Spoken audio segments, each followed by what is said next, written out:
Now, I'm not sure if enough people realize this, but when you're in your 30s and 40s, you essentially are at a crossroads in life where, based on the decisions you make over the next 5, 10, 15 years, will really determine who you are in the future based on who you were in your 20s.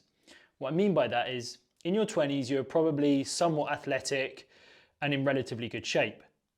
But in your 30s and 40s, you've got a desk job, you're now sedentary, stressed out, maybe you put on a bit of weight, and maybe you are in a bit of pain, losing flexibility, mobility, etc.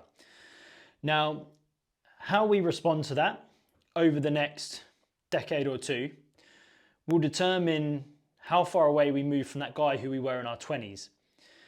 Because that is the junction we're at in life. If you turn left, that is towards further decline.